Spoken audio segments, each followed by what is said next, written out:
നമസ്കാരം, ഏവർക്കും study Nifty മലയാളത്തിന്റെ ഡെയിലി മാർക്കറ്റ് ന്യൂസിലേക്ക് സ്വാഗതം. ഇന്ന് മാർച്ച് 6 വ്യാഴാഴ്ചയാണ്. ആദ്യം ഇന്ത്യൻ വിപണിയിലേക്ക് വന്നാൽ 10 ദിവസത്തെ നഷ്ടത്തിന് ശേഷം ഇന്ത്യൻ വിപണി പോസിറ്റീവിൽ ക്ലോസ് ചെയ്തു. ഇനി ഇന്നത്തെ ഏറ്റവും ഹൈലൈറ്റ് ആയിട്ടുള്ള ഒരു വാർത്ത എന്ന് പറയുന്നത് ടെസ്ല ഇന്ത്യൻ വിപണിയിൽ പ്രവേശിക്കാൻ തയ്യാറെടുക്കുന്ന സാഹചര്യത്തിൽ കാർ ഇറക്കുമതിയുടെ താരിഫ് എടുത്തു കളയാൻ ഇന്ത്യയെ US പ്രേരിപ്പിക്കുന്നുണ്ട്. നിലവിൽ ഇറക്കുമതി ചെയ്യുന്ന കാറുകൾക്ക് 110% വരെ ഉയർന്ന താരിഫാണ് ഇന്ത്യ ചുമത്തുന്നത്. ഇനി ഒരുപക്ഷെ ഇന്ത്യൻ ഗവൺമെന്റ് താരിഫ് കുറയ്ക്കുകയാണെങ്കിൽ അത് ഇന്ത്യൻ ഓട്ടോ സെക്ടറിനെ സംബന്ധിച്ച് നെഗറ്റീവ് ആവാൻ സാധ്യതയുണ്ട്. ഏതായാലും അത്തരത്തിലുള്ള വാർത്തകൾ നമ്മൾ പ്രത്യേകം ഒന്ന് ഫോക്കസിൽ വെക്കേണ്ടതാണ്. ഇനി ഇന്നലെ ക്ലോസ് ചെയ്ത US മാർക്കറ്റുകളിലേക്ക് വന്നാൽ ഇന്നലെ പോസിറ്റീവിലാണ് US മാർക്കറ്റുകൾ ക്ലോസ് ചെയ്തിട്ടുള്ളത്. കാനഡ, മെക്സിക്കോ തുടങ്ങിയ രാജ്യങ്ങളിലെ ഓട്ടോ താരിഫിന് 1 മാസത്തെ കാലതാമസം വരുത്തിയത് പ്രസിഡന്റ് ഡൊണാൾഡ് ട്രംപ് പരിഗണിക്കുന്നു എന്ന റിപ്പോർട്ടിനെ തുടർന്നാണ് വിപണി ഗ്രീനിൽ ക്ലോസ് ചെയ്തിട്ടുള്ളത്. ഇന്നലെ ഡൗ ജോൺസ് 1.14% ഉയർന്നു, S&P 500 1.12%, നാസ്ഡാക്ക് 1.46% ഉയർന്നു. വെള്ളിയാഴ്ച US-ൽ നിന്നും പേറോൾ ഡാറ്റയാണ് പുറത്തു വരാനുള്ളത്. US-ൽ ലിസ്റ്റ് ചെയ്ത ഇന്ത്യൻ കമ്പനികളുടെ പ്രകടനം നോക്കുകയാണെങ്കിൽ ഇന്നലെ നല്ല പെർഫോമൻസ് കാഴ്ചവെച്ചത് വിപ്രോ ആയിരുന്നു. 3% ഉയർന്നു. ഇൻഫോസിസ് 1.75% നേട്ടമുണ്ടാക്കി. ബാങ്കിംഗ് സൈഡിൽ ICICI ബാങ്ക് 1.85% ഉയർന്നപ്പോൾ HDFC ബാങ്ക് 1% നേട്ടമുണ്ടാക്കി. ഡോക്ടർ റെഡ്ഡി 0.86% ഉയരുകയുണ്ടായി. ഇനി ഇന്നലെ ക്ലോസ് ചെയ്ത യൂറോപ്യൻ മാർക്കറ്റുകളിലേക്ക് വന്നാൽ യൂറോപ്യൻ വിപണിയും ഇന്നലെ പോസിറ്റീവിൽ തന്നെയാണ് ക്ലോസ് ചെയ്തത്. ചൊവ്വാഴ്ച 6% ഇടിവുണ്ടാക്കിയ ഓട്ടോ സെക്ടർ ഇന്നലെ 2.4% നേട്ടമുണ്ടാക്കി. കൂടുതൽ നേട്ടമുണ്ടാക്കിയ ഇൻഡെക്സ് ഡാക്സ് ആയിരുന്നു.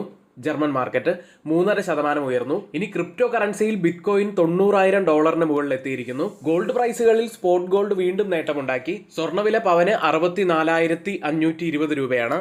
ഇനി തുടർച്ചയായ മൂന്നാമത്തെ ദിവസവും ഓയിൽ പ്രൈസുകൾ ഇടിയുകയുണ്ടായി. ഏപ്രിലിലെ ഉൽപാദന വർധനവുമായി ബന്ധപ്പെട്ട് ഇന്നലെ വീണ്ടും 2.5% ഇടിവാണ് ക്രൂഡ് ഓയിലിൽ ഉണ്ടായത്.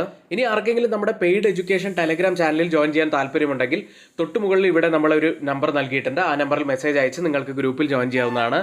രാവിലെ 9 മണി മുതൽ 3:30 വരെ എല്ലാ എഡ്യൂക്കേഷൻ വ്യൂസും നമ്മൾ ഈ ഗ്രൂപ്പിലാണ് നൽകാറുള്ളത്. നമ്മുടെ പെയ്ഡ് എഡ്യൂക്കേഷൻ ടെലഗ്രാം ചാനലിന്റെ കൂടുതൽ ഡീറ്റെയിൽസ് അറിയണമെന്നുണ്ടെങ്കിൽ നമ്മുടെ വാട്സപ്പ് ഗ്രൂപ്പിന്റെ ലിങ്ക് കമന്റ് ബോക്സിൽ നമ്മൾ പിൻ ചെയ്തിട്ടുണ്ട്. അതുവഴി നിങ്ങൾക്ക് നമ്മുടെ ഗ്രൂപ്പിൽ ജോയിൻ ചെയ്യാവുന്നതാണ്. ആരും നമ്മുടെ വീഡിയോ ലൈക്ക് ചെയ്യാൻ മറക്കരുത്. ഇന്നത്തെയും വീഡിയോയുടെ ലൈക്ക് ടാർഗറ്റ് 200 ലൈക്കുകൾ തന്നെയാണ്. ചാനൽ സബ്സ്ക്രൈബ് ചെയ്യാത്തവർ ഇപ്പോൾ തന്നെ ചാനൽ ഒന്ന് സബ്സ്ക്രൈബ് ചെയ്യുക. ഇന്നത്തെ ഏറ്റവും ഹൈലൈറ്റ് ആയിട്ടുള്ള വാർത്തയിലേക്കാണ് ആദ്യം നമുക്ക് US-ന്റെ റെസിപ്രോക്കൽ താരിഫിൽ നിന്ന് ആരംഭിക്കാം. 2025 ഏപ്രിൽ 2 മുതൽ എല്ലാ ഇറക്കുമതിക്കും US പരസ്പര താരിഫുകൾ അഥവാ റെസിപ്രോക്കൽ താരിഫ് ചുമത്തും. ഇതിപ്പോൾ നടക്കുന്ന വ്യാപാര ചർച്ചകൾക്ക് സമ്മർദ്ദം വർദ്ധിപ്പിക്കും. ഇനി പ്രധാനപ്പെട്ട ഒരു ആശങ്കയായി US ഇപ്പോൾ കാണുന്നത് ഇന്ത്യയുടെ ഉയർന്നു നിൽക്കുന്ന ഓട്ടോ താരിഫുകൾ തന്നെയാണ്. US പ്രസിഡന്റ് ഡൊണാൾഡ് ട്രംപ് ഇന്ത്യയുടെ ഓട്ടോ താരിഫുകൾ വിമർശിക്കുകയുണ്ടായി. ഇപ്പോഴത്തെ ഓട്ടോ സെക്ടറിലുള്ള ഇമ്പോർട്ട് താരിഫ് 100% മുകളിലാണ്. ഈ ഇമ്പോർട്ട് താരിഫ് 100% നിന്ന് 0 അഥവാ ഇല്ലാതാക്കണം എന്ന് തന്നെയാണ് അവർ US ആവശ്യപ്പെടുന്നത്. താരിഫ് കുറയ്ക്കാൻ ഇന്ത്യ പരിഗണിക്കുന്നുണ്ടെങ്കിലും ഉടൻ 0 കൊണ്ടുവരാൻ മടിക്കുകയാണ്. കാരണം ഇവിടുത്തെ ഡൊമസ്റ്റിക് ഓട്ടോ മേക്കേഴ്സിനെ സംബന്ധിച്ച് അത് വളരെ നെഗറ്റീവ് ആവാൻ സാധ്യതയുണ്ട്. ഇനി US-ന്റെ ഇപ്പോഴത്തെ വലിയ താല്പര്യം എന്താണെന്ന് നോക്കിക്കഴിഞ്ഞാൽ ടെസ്ലയുടെ കടന്നുവരവ് തന്നെയാണ്. മുംബൈയിൽ ഒരു ഷോറൂം തുറക്കാൻ പദ്ധതിയിടുന്ന ടെസ്ല കാറുകളുടെ ഇന്ത്യയുടെ ഉയർന്ന ഇറക്കുമതിയെക്കുറിച്ച് എടുത്തു പറയുകയുണ്ടായി. ഏതായാലും ഇപ്പോൾ നമ്മൾ പറഞ്ഞതുപോലെ തന്നെ ഓട്ടോ മേക്കേഴ്സിനായിട്ടുള്ള ഇമ്പോർട്ട് താരിഫ് കുറയ്ക്കുകയാണെങ്കിൽ അത് ഡൊമസ്റ്റിക് ഓട്ടോ മേക്കേഴ്സിനെ സംബന്ധിച്ച് വളരെ നെഗറ്റീവ് ആവാൻ സാധ്യതയുണ്ട്. അവരുടെ കോമ്പറ്റീഷൻ വർദ്ധിക്കും, മാർക്കറ്റ് ഷെയർ കുറയാൻ സാധ്യതയുണ്ട്, അതുവഴി കമ്പനിയുടെ ലാഭവും കുറയാൻ സാധ്യതയുണ്ട്. EV സെക്ടറിനെ സംബന്ധിച്ചും വളരെ നെഗറ്റീവ് ആവാൻ സാധ്യതയുള്ള ഒരു വാർത്ത തന്നെയാണിത്. ഇന്ന് നമ്മൾ ശ്രദ്ധിക്കേണ്ട പ്രധാനപ്പെട്ട കുറച്ച് സ്റ്റോക്ക് ന്യൂസുകളിലേക്ക്. ആദ്യം ഹിന്ദുസ്ഥാൻ സിങ്ക് ഫണ്ട് സ്വരൂപിക്കുന്നത് പരിഗണിക്കുന്നതിനായി മാർച്ച് 10 ബോർഡ് യോഗം ചേരും. അടുത്തതായി RPP ഇൻഫ്ര പ്രൊജക്ട് എന്ന കമ്പനിയാണ്. വളർച്ചാ വീക്ഷണം വർദ്ധിപ്പിച്ചുകൊണ്ട് 80.98 കോടി രൂപയുടെ പുതിയ ഇൻഫ്രാസ്ട്രക്ചർ ഓർഡർ കമ്പനി നേടിയിരിക്കുന്നു. അടുത്തത് മുക്ക പ്രോട്ടീൻസ് എന്ന കമ്പനി. മത്സ്യഭക്ഷണവും എണ്ണയും വിതരണം ചെയ്യുന്നതിനായി മുക്ക പ്രോട്ടീൻസിന് 44.28 കോടി രൂപയുടെ പർച്ചേസ് ഓർഡർ ലഭിച്ചിരിക്കുന്നു. അടുത്തതായി TCS എന്ന കമ്പനിയാണ്. ആഗോള IT സേവന കമ്പനി ഒരു ഡിജിറ്റൽ സേവന പ്ലാറ്റ്ഫോം ആരംഭിക്കുന്നതിനായി യൂറോപ്പിലെ 2ാമത്തെ വലിയ ടെലികോം ഓപ്പറേറ്ററായ വാൻറ്റേജ് ടവറുമായി സഹകരിക്കുന്നു. അടുത്തത് സൈഡസ് ലൈഫ് സയൻസ് എന്ന കമ്പനിയാണ്. വിവിധ സ്ട്രെങ്ത്തുകളിലുള്ള ഡെസാറ്റിനിബ് ഗുളികകൾ നിർമ്മിക്കാൻ US FDA-യിൽ നിന്ന് ഫാർമ കമ്പനിക്ക് ഒരു അനുമതി ലഭിച്ചിരിക്കുന്നു. അടുത്തത് വാൾചന്ദ് നഗർ ഇൻഡസ്ട്രീസ് എന്ന കമ്പനിയാണ്. കമ്പനിയുടെ ചീഫ് ഫിനാൻഷ്യൽ ഓഫീസറായി നിഷാന്ത് സൈഗാൾ ചുമതലയേറ്റിരിക്കുന്നു. മറ്റൊരു കമ്പനി വിപ്രോയാണ്.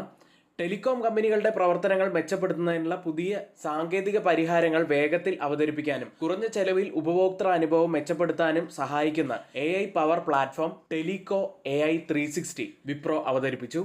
അടുത്തത് സാഗിൾ പ്രീപെയ്ഡ് ഓഷ്യൻ സർവീസസ് എന്ന കമ്പനിയാണ്. കമ്പനി ടെക് മഹീന്ദ്രയായി പുതിയ ഒരു കരാറിൽ ഏർപ്പെട്ട് കഴിഞ്ഞു. ഇന്ന് F&O സെഗ്മെന്റിൽ ബാനായ സ്റ്റോക്ക് മണപ്പുറം ഫിനാൻസ് മാത്രമാണ്. ഇന്ന് നമ്മൾ ശ്രദ്ധിക്കേണ്ട പ്രധാനപ്പെട്ട കുറച്ച് സ്റ്റോക്ക് ന്യൂസുകളാണ് ഇവിടെ പറഞ്ഞത്.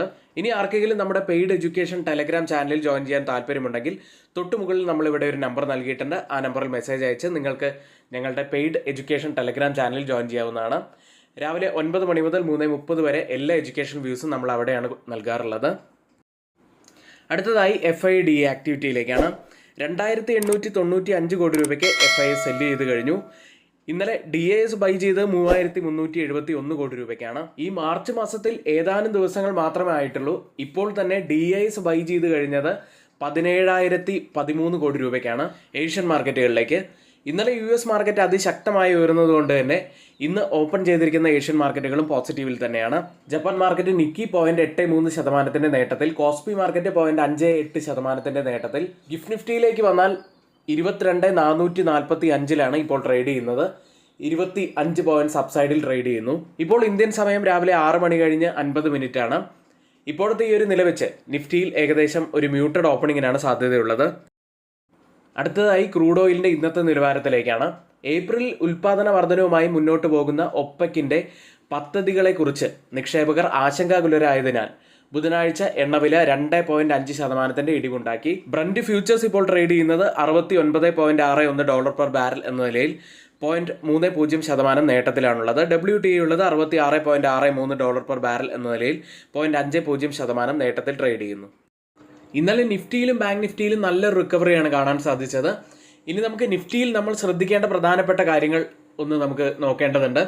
നിഫ്റ്റി 22,300 മുകളിലായിട്ടാണ് ക്ലോസ് ചെയ്തിട്ടുള്ളത്. 22,337 254 പോയിന്റ്സ് ഉയർന്നാണ് ക്ലോസ് ചെയ്തത്. നമ്മൾ കഴിഞ്ഞ വീഡിയോസിൽ പറഞ്ഞിരുന്നു നിഫ്റ്റി ഒരു ഓവർസോൾഡ് സിറ്റുവേഷനിലാണ് ഉള്ളത്, ഒരു പുൾ ബാക്കിനുള്ള സാധ്യതകൾ കൂടുതലാണ് എന്ന് കഴിഞ്ഞ 2-3 വീഡിയോസ് ആയിട്ട് നമ്മൾ പറഞ്ഞിരുന്നു. ഇതുകൂടാതെ 22,370 20 മന്ത് EMA ഉള്ളത്.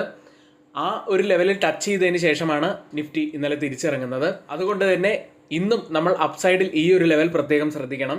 ഇനി ഒരു പോസിറ്റിവിറ്റി ആയിട്ട് കാണാൻ കഴിയുന്നത് 5 ഡേ EMAക്ക് മുകളിലായിട്ടാണ് ഇന്നലെ ക്ലോസ് ചെയ്തിരിക്കുന്നത്. 22,290 5 ഡേ EMA ഉള്ളത്. ഇനി അപ്സൈഡിൽ 20 മന്ത് EMAയും അതിനുശേഷം 22,500 ക്രോസ് ചെയ്യേണ്ടതായിട്ടുണ്ട്. അപ്പോൾ 22,500 പ്രധാനപ്പെട്ട ഒരു റെസിസ്റ്റൻസ് ഏരിയ ആവാനുള്ള സാധ്യതയുമുണ്ട്. അടുത്തതായി മാക്സിമം ഓപ്പൺ ഇൻട്രസ്റ്റ് രേഖപ്പെടുത്തിയ കോൾ സൈഡിലും പുട്ട് സൈഡിലും സ്ട്രൈക്കുകളിലേക്കാണ്. കോൾ സൈഡിൽ കൂടുതൽ ഓപ്പൺ ഇൻട്രസ്റ്റ് രേഖപ്പെടുത്തിയിരിക്കുന്ന ആദ്യത്തെ സ്ട്രൈക്ക് 22,500, അതിനുശേഷം 22,600 സ്ട്രൈക്കിലും അതിനുശേഷം 22,400 സ്ട്രൈക്കിലുമാണ്. പുട്ട് സൈഡിൽ കൂടുതൽ ഓപ്പൺ ഇൻട്രസ്റ്റ് രേഖപ്പെടുത്തിയിരിക്കുന്ന ആദ്യത്തെ സ്ട്രൈക്ക് 22,000, അതിനുശേഷം 22,100 സ്ട്രൈക്ക്, അതിനുശേഷം 22,200 സ്ട്രൈക്കിലുമാണ്. വീക്ക്ലി ഓപ്പൺ ഇൻട്രസ്റ്റ് ഡാറ്റ പ്രകാരം റെസിസ്റ്റൻസ് ആവാൻ സാധ്യതയുള്ളത് 22,500, സപ്പോർട്ട് ആവാൻ സാധ്യതയുള്ളത് 22,200. അടുത്തതായി change in open interest data പ്രകാരം കോൾ സൈഡിലും പുട്ട് സൈഡിലും വന്ന വ്യത്യാസങ്ങളാണ്. ആദ്യം 22,300 സ്ട്രൈക്കിൽ 296% വർധനവ് പുട്ട് സൈഡിൽ കാണാം, ലോങ് ബിൽഡപ്പ് ആണ്. 38% വർധനവ് ഒരു ഷോർട്ട് ബിൽഡപ്പ് കോൾ സൈഡിൽ കാണുന്നുണ്ട്. 22,250 സ്ട്രൈക്കിൽ 413% വർധനവ് പുട്ട് സൈഡിൽ ലോങ് ബിൽഡപ്പ് തന്നെ.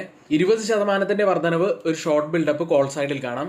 22,350 സ്ട്രൈക്കിൽ 597% വർധനവ് പുട്ട് സൈഡിൽ ലോങ് ബിൽഡപ്പ് തന്നെയാണ്.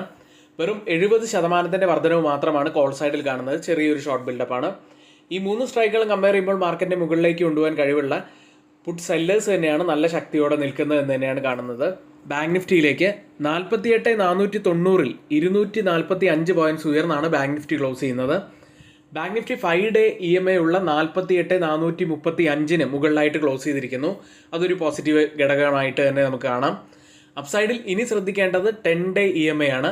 48,640 ആ ഒരു ലെവലുള്ളത്. അടുത്തതായി മാക്സിമം ഓപ്പൺ ഇൻട്രസ്റ്റ് രേഖപ്പെടുത്തിയ കോൾ സൈഡിലെയും പുട്ട് സൈഡിലെയും സ്ട്രൈക്കുകളിലേക്കാണ്. 52,000 കൂടുതൽ ഓപ്പൺ ഇൻട്രസ്റ്റ് രേഖപ്പെടുത്തിയിരിക്കുന്ന ആദ്യത്തെ സ്ട്രൈക്ക് ഉള്ളത്. അതിനുശേഷം 50,000 സ്ട്രൈക്കിലും അതിനുശേഷം 49,000 സ്ട്രൈക്കിലുമാണ്. പുട്ട് സൈഡിൽ കൂടുതൽ ഓപ്പൺ ഇൻട്രസ്റ്റ് രേഖപ്പെടുത്തിയിരിക്കുന്ന ആദ്യത്തെ സ്ട്രൈക്ക് 46,000, അതിനുശേഷം 48,000 സ്ട്രൈക്ക്, അതിനുശേഷം 47,000 സ്ട്രൈക്കിലുമാണ്. മന്ത്ലി ഓപ്പൺ ഇൻട്രസ്റ്റ് ഡാറ്റ പ്രകാരം റെസിസ്റ്റൻസ് ആവാൻ സാധ്യതയുള്ളത് 49,000, സപ്പോർട്ട് ആവാൻ സാധ്യതയുള്ളത് 48,000. ഇന്ത്യ വിക്സിലേക്ക് ഇന്നലെ ഇന്ത്യ വിക്സ് ക്ലോസ് ചെയ്യുന്നത് 13.67 1.16% ഇടിഞ്ഞാണ് ഇന്നലെ ക്ലോസ് ചെയ്യുന്നത്. ഇന്ന് നമ്മളിവിടെ പറഞ്ഞ എല്ലാ കാര്യങ്ങളും ഏറ്റവും ഓതറൈസ്ഡ് ആയിട്ടുള്ള സൈറ്റുകളായ Moneycontrol, Mint, Reuters, CNBC, Financial Express തുടങ്ങിയ മാധ്യമങ്ങളിൽ നിന്നാണ് എടുത്തിരിക്കുന്നത്. മറ്റുള്ളവയെല്ലാം നമ്മുടെ വ്യൂസ് മാത്രമാണ്, ഒരിക്കലും അത് റെക്കമെൻഡേഷൻ അല്ല. നിങ്ങളുടെ എഡ്യൂക്കേഷണൽ പർപ്പസിന് വേണ്ടി മാത്രമാണ് ഷെയർ ചെയ്യുന്നതും. ഇനി നമ്മളിവിടെ ഓപ്പൺ ഇൻട്രസ്റ്റ് ഡാറ്റ അനലൈസ് ചെയ്തിരിക്കുന്നത് OI പൾസ് എന്ന സൈറ്റിലാണ്. അപ്പോൾ ആർക്കെങ്കിലും അതിലൊരു അക്കൗണ്ട് ഓപ്പൺ ചെയ്യണമെന്നുണ്ടെങ്കിൽ ഡിസ്ക്രിപ്ഷൻ ബോക്സിൽ നമ്മൾ അതിൻ്റെ ലിങ്ക് നൽകിയിട്ടുണ്ട്. കൂടാതെ ആർക്കെങ്കിലും പുതിയ ഒരു ഡിമാറ്റ് അക്കൗണ്ട് കൂടി ഓപ്പൺ ചെയ്യണമെന്നുണ്ടെങ്കിൽ അതിൻ്റെയും ലിങ്ക് നമ്മൾ അവിടെ തന്നെയാണ് നൽകിയിരിക്കുന്നത്. എങ്കിൽ ഇന്നത്തെ ഈ വീഡിയോ ഇവിടെ പൂർത്തിയാവുന്നു. ഏവർക്കും നന്ദി.